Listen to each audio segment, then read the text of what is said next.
Hello viewers, welcome to my channel and thank you for watching the videos and subscribing the channel and for registering the course.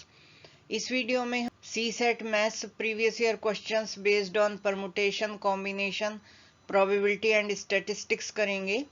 3 year के papers that is 21, 22, 23 past 3 years papers वो अलग से बनाए गए हैं और बाकी के previous year questions other videos में हैं जो कि टॉपिक बेस्ड हैं।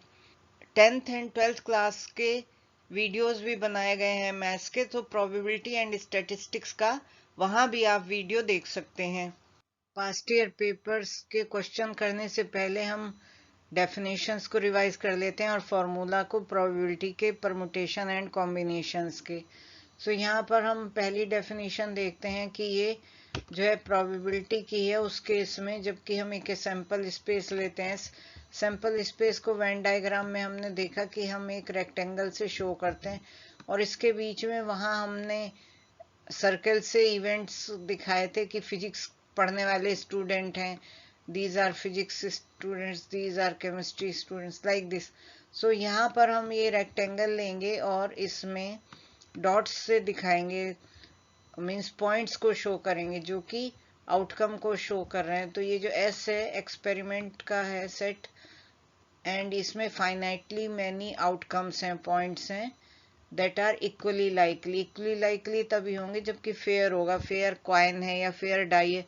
कॉइन में हेड टेल होता है, चितपट, और डाई में 1 2 3 4 5 6 पॉइंट्स लिखे होते हैं जिसे पासा कहते हैं। और इन सब की प्रोबेबिलिटी 1 मानकर चलते हैं क्योंकि डाई भी फेयर है और कॉइन भी फेयर है। तो प्रोबेबिलिटी पीए से, इसे हम एब्सोल्यूट प्रोबेबिलिटी भी कहते हैं, number of points of A upon number of points of S. Means जो नंबर ऑफ पॉइंट्स एस में है and number of points A.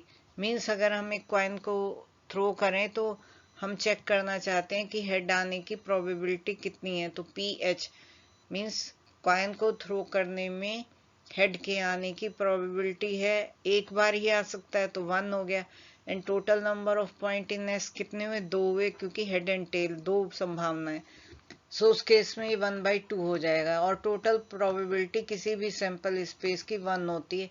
ये 0 से 1 के बीच में ही लाई करती है जबकि सारे पॉइंट्स फेवर में है या किसी बात के होने की प्रोबेबिलिटी 100% है तो वैल्यू 1 है, और अगर ना होगा वो इवेंट होगा नहीं, 0 संभावना है तो 0 प्रोबेबिलिटी होगी। तो हम इसे फ्रिक्वेंसी के फॉर्म में भी देखते हैं क्योंकि हमेशा जो एक्सपेरिमेंट होते हैं उसमें फाइनाइटली मैनी आउटकम्स जो हैं वो इक्वली लाइकली नहीं है। सो हम एक रिलेटिव फ्रिक्वेंसी की बात करते हैं कि उसे एफ रिलेटिव ए दिखाते हैं, तो ये एफ ए अपॉन एन होगा, number of times A occur upon number of trials. Absolute तो कितना हुआ? एफ ए, और रिलेटिव हुआ एफ ए अपॉन एन, और ये भी 0 to 1 के बीच में लाई करेगा एंड रिलेटिव फ्रिक्वेंसी इज 1।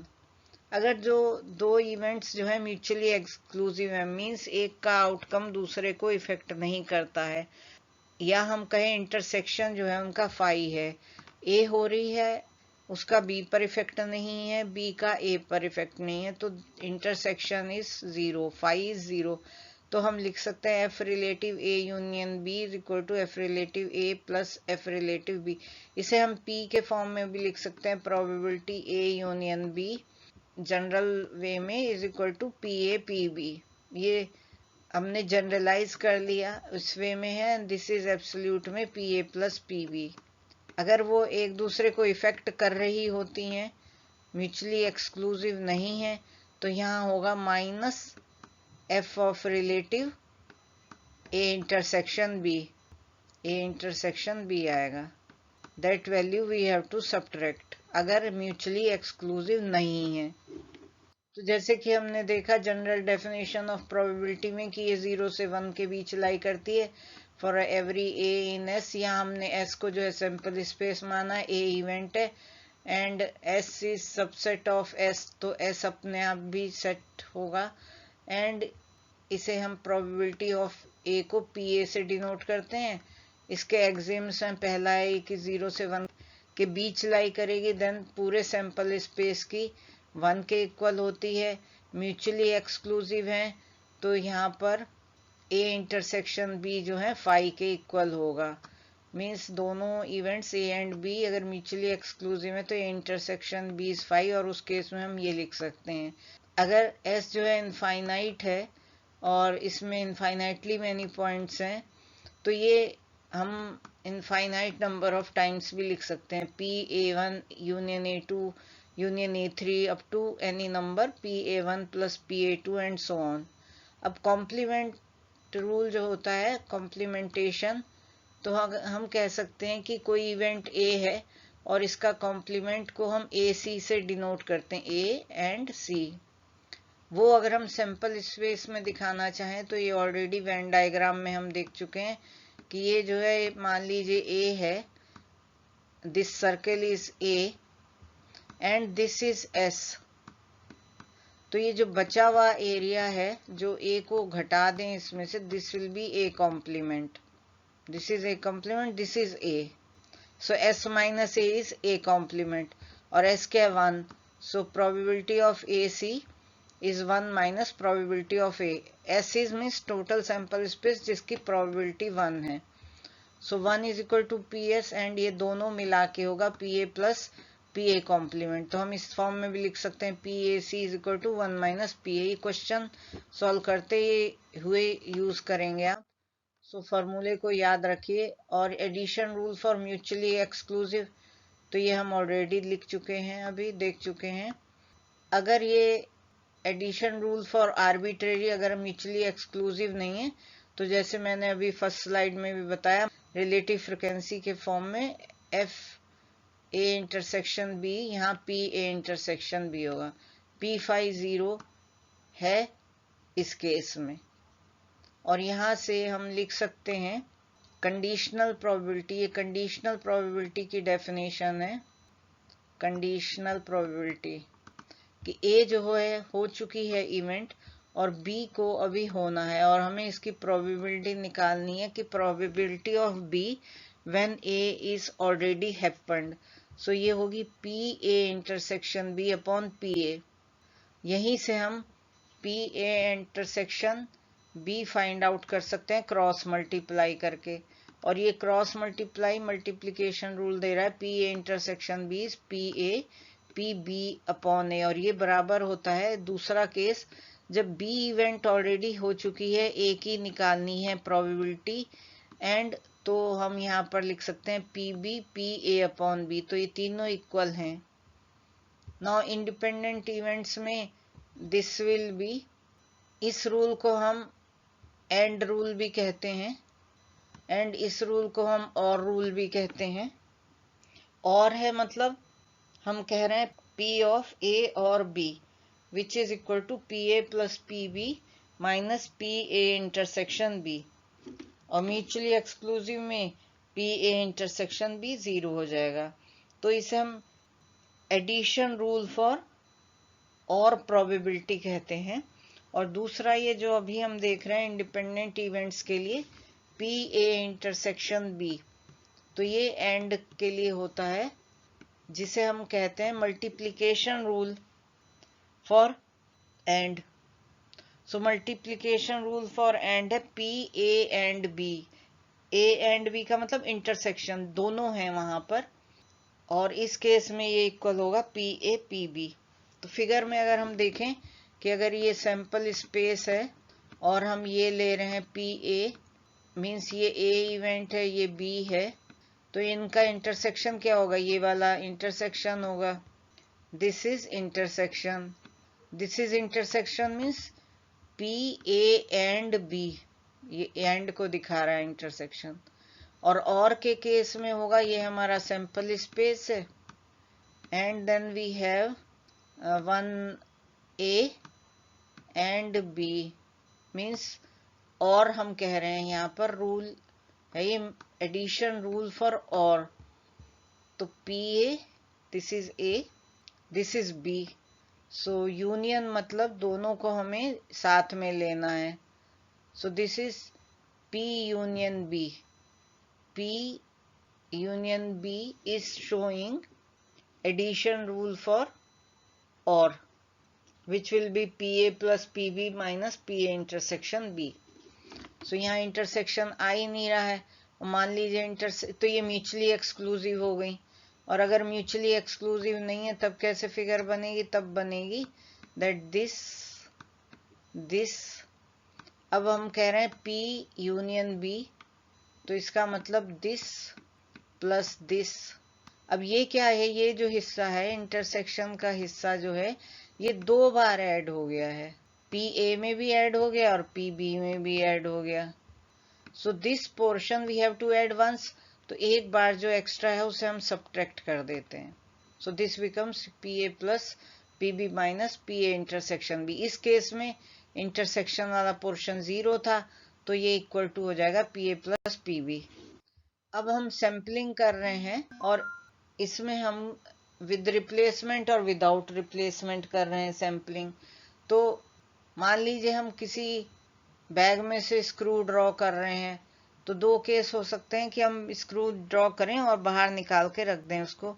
दूसरा हो सकता है हम स्क्रू ड्रॉ करें, उसे चेक करें एंड देन वापस रख दें, और नेक्स्ट ड्रॉ से पहले सेम नंबर ऑफ स्क्रूज हैं। तो वही हो गया with and without replacement. With means हमने बाहर रख दिया और विदाउट मीन्स हमने वापस उसको बैग में रख दिया। तो यहाँ पर है, या हम कार्ड निकाल रहे हैं किसी डेक में से, तब भी ये संभावना है। Then a box contains 10 screws, 3 of which are defective, 2 screws are drawn at random, find the probability that neither of the 2 screws is defective। तो हम मान लेते हैं एक प्रोबेबिलिटी है जबकि हमने नॉन डिफेक्टिव स्क्रू निकाला, और दूसरा है जबकि हमने defective first drawn screw non defective, B में भी हमने सेकंड ड्रॉ है लेकिन नॉन डिफेक्टिव है। तो अब बी की संभावना दोनों हो सकती है कि ये हमने विद रिप्लेसमेंट किया या विदाउट रिप्लेसमेंट किया। तो जब विद रिप्लेसमेंट करेंगे तो इसका मतलब हम स्क्रू निकाले, चेक किए और वो नॉन डिफेक्टिव है। नॉन डिफेक्टिव 3 हैं अगर 10 में से, तो बचे 7, 10 माइनस 3 7, तो 7/10 जो है एक की प्रोबेबिलिटी है, क्योंकि हम नॉन डिफेक्टिव स्क्रू निकाल रहे हैं। तो आउट ऑफ 10 3 डिफेक्टिव हैं, वो सब्ट्रैक्ट कर दिए, तो 7 में से एक निकाला और टोटल थे 10, तो 7/10 है, जबकि नॉन डिफेक्टिव स्क्रू ड्रॉ हुआ ए में। तो प्रोबेबिलिटी ऑफ पी ए 7/10 0.7। अब पी बी अगर हम कह दें कि रिप्लेसमेंट कर दिया हमने, वापस रख दिया, तो बी की भी सेम ही होगी, तो ये होगी पी ए पी बी। तो ये आंसर आ गया 0.49, जो कि 0 से 1 के बीच लाई करी, और इसे अगर हम परसेंटेज में दिखाएं तो ये 49% होगी। इसे हमें 100 से मल्टीप्लाई करना है टू गेट द परसेंटेज। और अगर हम विदाउट रिप्लेसमेंट करते हैं तो हमने 7/10 तो पी ए होगी, लेकिन एक स्क्रू अब हमने बाहर रख दिया, तो टोटल नंबर ऑफ स्क्रूज अब 9 हो गए, और अंदर बचे हुए जो हैं वो 6 नॉन डिफेक्टिव हैं और 3 जो है अभी भी डिफेक्टिव हैं। तो इस केस में हम कंडीशनल प्रोबेबिलिटी लगाएंगे कि ए इवेंट हो चुकी है और बी इवेंट तब हो रही है जब ए इवेंट इज ऑलरेडी अकर्ड और हैपेंड। तो पी बी अपॉन ए होगी, बी अब हमें निकालना है, और ये हमारी विद रिप्लेसमेंट है, विदाउट नहीं है, अब विद रिप्लेसमेंट है। सो विदाउट रिप्लेसमेंट तो पी ए की निकल गई जो कि 7/10 थी, पर बी की जो है विद रिप्लेसमेंट हो रही है, वो निकलेगी पी बी अपॉन ए। तो जैसे कि फॉर्मूला देखा, that is P A intersection B, तो वो ए इंटरसेक्शन बी कितना होगा, ए इंटरसेक्शन बी में अब हमारे पास 9 बचे हैं कुल मिला के, जो कि पहले हमारे पास 7 ठीक स्क्रू थे, 3 डिफेक्टिव थे, टोटल ये 10 है। So P A intersection B upon this will be a p of a, so p of a is, this is pb upon a value, so a intersection b is now, a intersection b will be 2 because total screws are 9, and this is the formula, but according to the screws in the bag we have total remaining which are non defective are 6 and total number of screws are 9. तो 6/9 means 2/3 is the probability when it is being done without replacement. तो अब हमारे पास ये values आ गई. P A intersection भी अब हम निकाल सकते हैं और ये बराबर होगा 7/10, जो कि ये क्रॉस मल्टीप्लाई करें क्योंकि फॉर्मूला है पी बी अपॉन ए का. पी बी अपॉन ए हमारे पास है, पी ए है, तो हम P A intersection B find out कर सकते हैं. So this comes 47%. 7/10 into 2/3 which is 0.47, so 47%. और ये obviously clear है कि पहले वाले से कम होगी वैल्यू इसमें, बिकॉज पहले वाले में 10 स्क्रूज थे, विद रिप्लेसमेंट था, और अभी विदाउट है, और ये उससे कम वैल्यू है. If a box contains 6 red and 4 blue balls, the probability of drawing first the red and then the blue ball is this much. तो ये इस पार्ट पर बेस्ड है, लेकिन पहले हम इस क्वेश्चन को दूसरे ढंग से सॉल्व करते हैं. अगर हम जो क्वेश्चन स्क्रू पे बेस्ड था उसे रिकॉल करें तो उसमें ये था कि 10 स्क्रूज थे बैग में और वो डिफेक्टिव एंड नॉन डिफेक्टिव थे. 7 उसमें नॉन डिफेक्टिव थे, ठीक थे, 3 डिफेक्टिव थे. तो उसमें हमें निकालने थे कि 2 रैंडम ड्रॉ किए और दोनों ही नॉन डिफेक्टिव निकले हमारे. तो 7/10, और क्योंकि वो रिप्लेस कर दिए गए या एक साथ निकाले कह सकते हैं, तो 7/10 दूसरे की भी, क्योंकि दोनों ठीक हैं, तब आई थी 0.49, दैट इज 49%. लेकिन जब हमारा एक डिफेक्टिव निकल रहा था सेकंड, तब हमने इंटरसेक्शन निकाला था दैट वाज विदाउट रिप्लेसमेंट.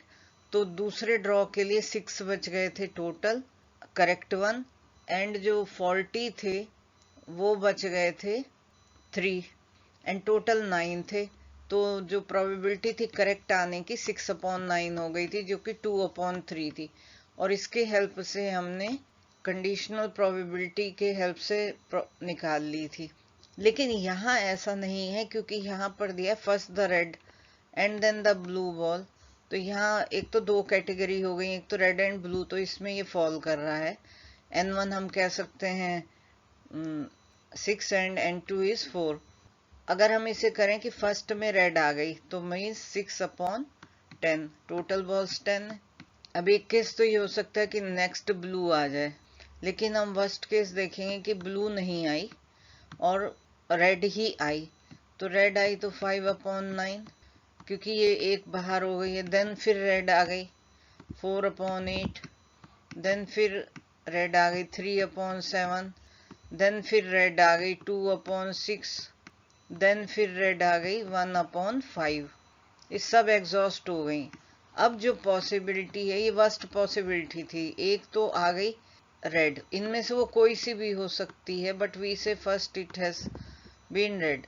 पर नेक्स्ट जो है ब्लू ही आएगी, क्योंकि सारी रेड एग्जॉस्ट हो गई हैं. तो यहाँ पर अब बॉल बची हैं 4 एंड ब्लू भी 4 है, तो 4/4, सो ये 1 हो गया. एंड अगर हम यहाँ पर देखें 6, 5, 4, 3, 2, 1, तो ये फैक्टोरियल 6 हो गया.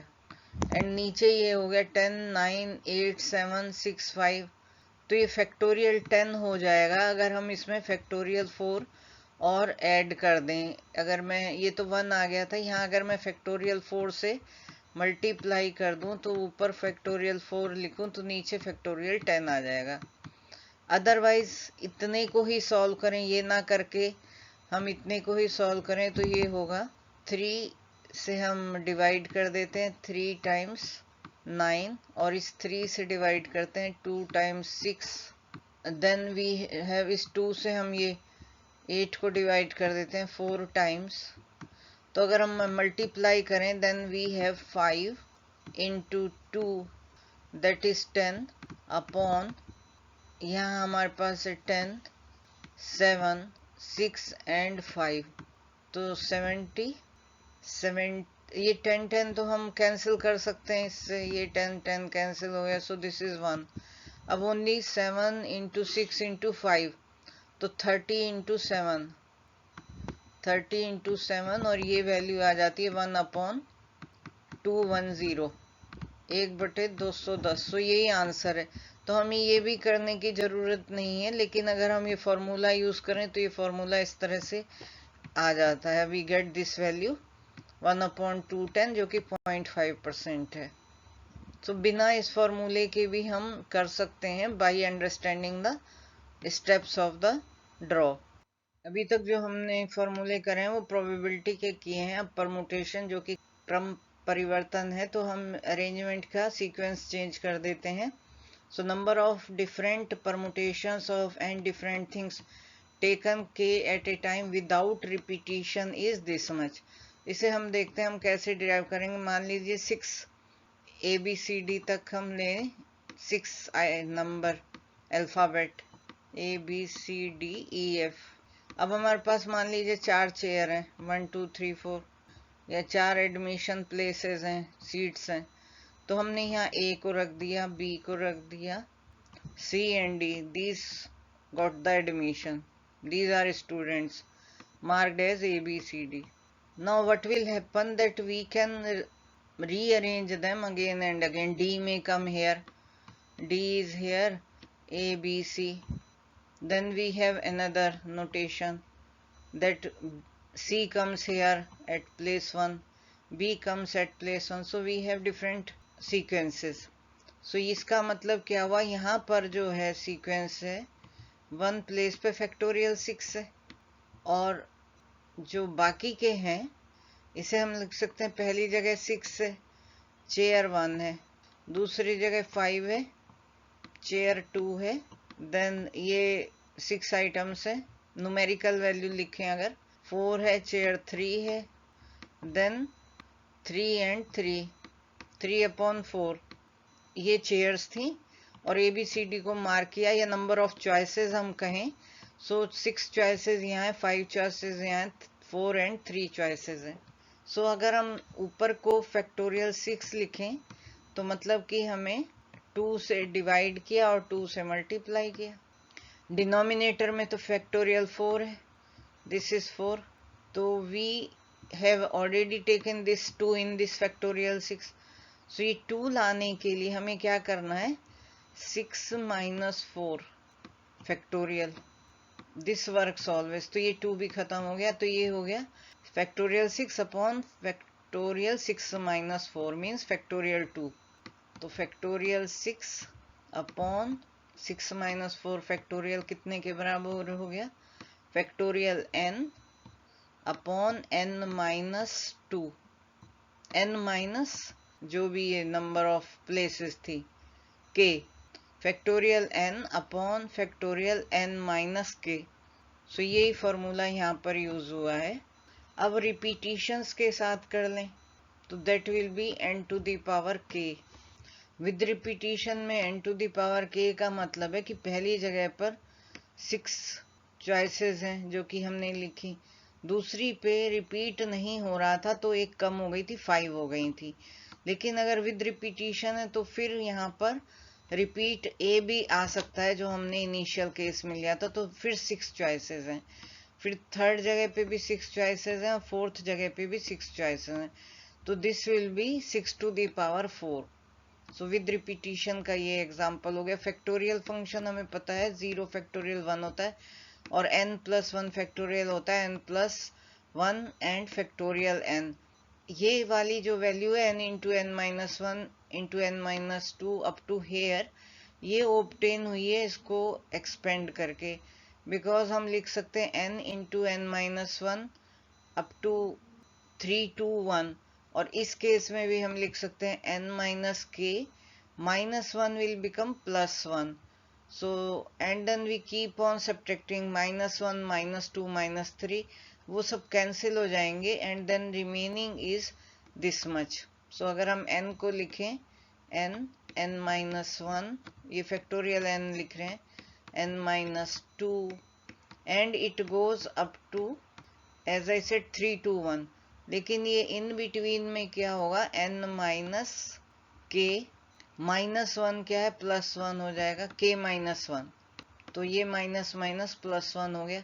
इसके बाद होगा n माइनस के, और ये फैक्टोरियल है क्योंकि इसके बाद हम लिखेंगे n माइनस के प्लस 1, n माइनस के plus 2, that will be n minus के प्लस 1। क्योंकि आप ये देख रहे हैं ये इंक्रीज हो रहा है, n into n minus 1, n into n minus 2, सो ये इंक्रीज हो रहा है। तो k माइनस 1 जो था k प्लस 1 हो गया। Then n minus k factorial को जब हम लिखेंगे तो यहाँ से एक्सपेंड करेंगे n माइनस के इंटू n माइनस के प्लस 1, देन n माइनस के प्लस 2, और ये घटता जा रहा है और ये पहुंचेगा 3 2 1 तक। तो ये n minus k factorial denominator numerator में कैंसिल आउट हो गया और टर्म बची सिर्फ यहाँ तक। सिर्फ ये फॉर्मूला हमारा ऑब्टेन हो जाता है। अब कॉम्बिनेशन की बात करें तो कॉम्बिनेशन भी हम परम्यूटेशन से डिराइव कर सकते हैं।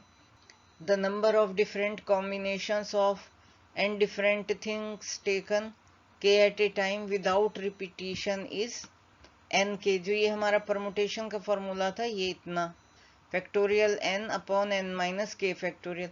अब k at a time together ले ली तो this will be divided by factorial k, और अगर हम इसे ओपन कर लें तो यहाँ पर फिर ये n इंटू एन माइनस 1, ये न्यूमरेटर इतना ही आ गया because n minus k factorial cancel हो जाएगा एंड फैक्टोरियल k की वैल्यू ये हो गई। और अगर रिपीटिशन के द्वारा है कॉम्बिनेशन तो ये n माइनस के था यहाँ, this will be n plus के माइनस 1 k।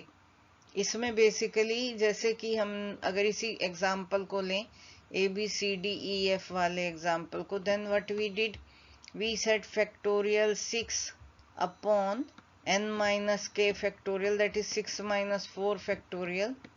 अब इसमें से k एक साथ है, मतलब ये जो 4 हमने लिए थे तो k जो है इस केस में 4 है।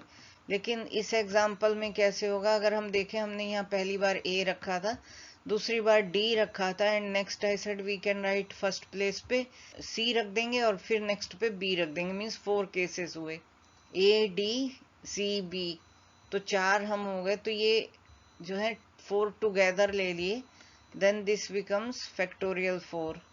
मतलब ये जो 4 ABCD हमने टुगेदर लिए इनके 4 तरह से हम इसको लिख सके तो that is factorial 4। So this is factorial n upon factorial k into n minus k factorial. और रिपीटिशंस के साथ n minus n plus k minus 1 के, ये बाइनोमियल नोटेशन कहलाता है, और ये वाले फॉर्मूले को यूज करके हम ये लिखेंगे, this will be n plus k minus 1 factorial upon, तो ये जो फॉर्म है n k की ये फॉर्म, इस फॉर्मूले को विद रिपीटिशन कॉम्बिनेशंस को हम लिख सकते हैं n plus k minus 1 factorial, binomial notation है, so upon will be then factorial k, means factorial k तो हमारा भी होगा, that is factorial k, and then n minus k means n plus k minus 1 minus k factorial. So k के cancel out हो जाएगा and we will have n minus k factorial, this term n minus 1 factorial. बाकी ये exist कर रही है n plus k minus 1 factorial upon k factorial, and this term will be n minus 1 factorial.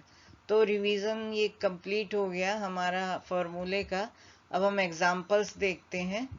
अभी तक जो हमने फॉर्मूले करे हैं वो प्रोबेबिलिटी के किए हैं। अब परमुटेशन जो कि क्रम परिवर्तन है, तो हम अरेंजमेंट का सीक्वेंस चेंज कर देते हैं।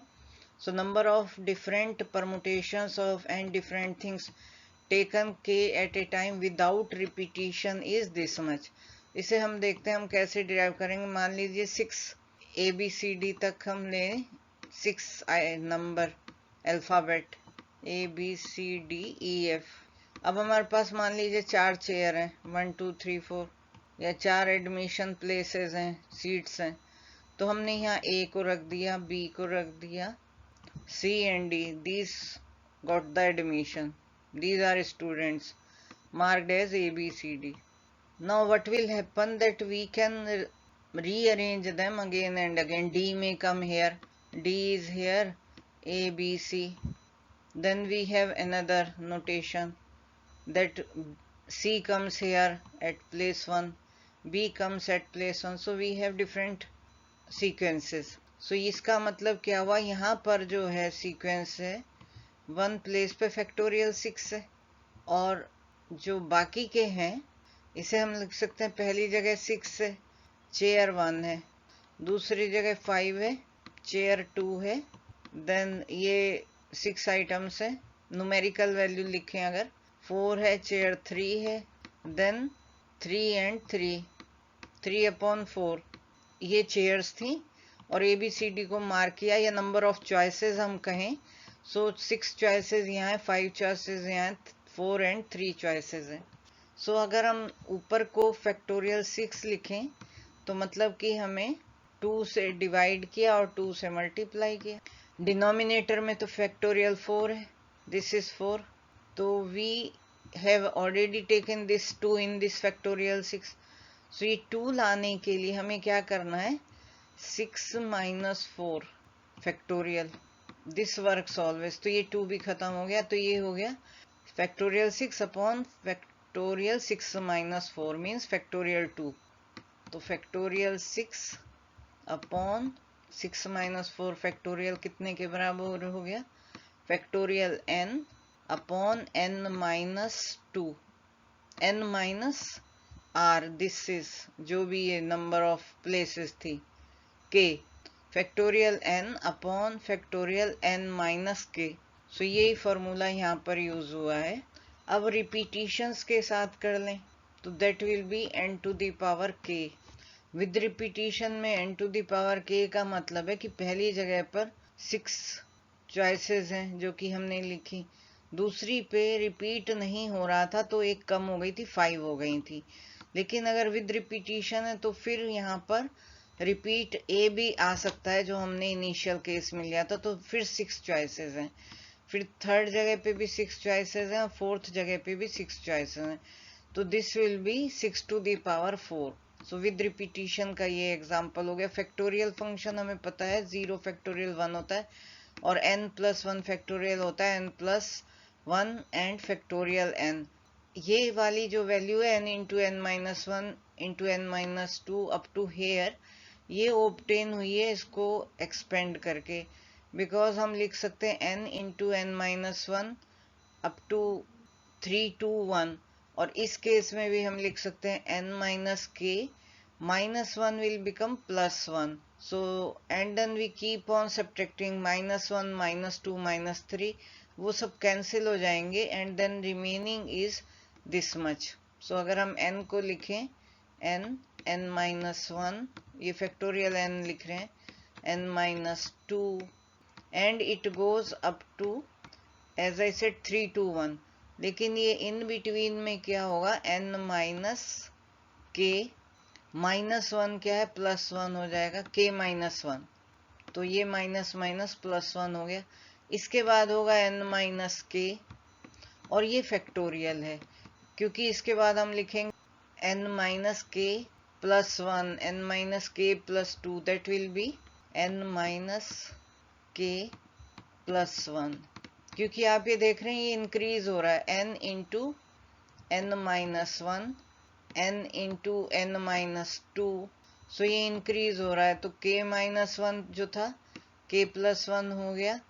Then n minus k factorial को जब हम लिखेंगे तो यहाँ से एक्सपेंड करेंगे n minus k into n minus k plus 1, then n minus k plus 2, और ये घटता जा रहा है और ये पहुंचेगा 3 to 1 तक।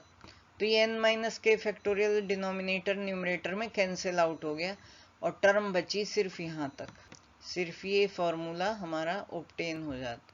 अब कॉम्बिनेशन की बात करें तो कॉम्बिनेशन भी हम परम्यूटेशन से डिराइव कर सकते हैं। The number of different combinations of n different things taken k at a time without repetition is n k। जो ये हमारा परमुटेशन का फॉर्मूला था ये इतना, factorial n upon n minus k factorial. अब k at a time together ले ली तो this will be divided by factorial k, और अगर हम इसे ओपन कर लें तो यहाँ पर फिर ये n into n minus one, ये न्यूमरेटर इतना ही आ गया because n minus k factorial cancel हो जाएगा एंड फैक्टोरियल k की वैल्यू ये हो गई। और अगर रिपीटिशन के द्वारा है कॉम्बिनेशन तो ये n माइनस के था यहाँ, this will be n plus के माइनस वन के। इसमें बेसिकली जैसे कि हम अगर इसी एग्जाम्पल को लें ABCDEF वाले एग्जाम्पल को, then what we did, we set factorial 6 upon n minus k factorial, that is 6 minus 4 factorial. अब इसमें से k एक साथ है, मतलब ये जो 4 हमने लिए थे तो k जो है इस केस में 4 है। लेकिन इस एग्जाम्पल में कैसे होगा, अगर हम देखें हमने यहाँ पहली बार a रखा था, दूसरी बार d रखा था and next I said we can write first place पे c रख देंगे और फिर नेक्स्ट पे b रख देंगे, मीन्स 4 केसेस हुए, a d c b जो है 4 टुगेदर ले लिए, देन दिस बिकम्स फैक्टोरियल 4। मतलब ये जो 4 ABCD हमने टुगेदर लिए, इनके 4 तरह से हम इसको लिख सके तो that is factorial 4। So this is factorial n upon factorial k into n minus k factorial.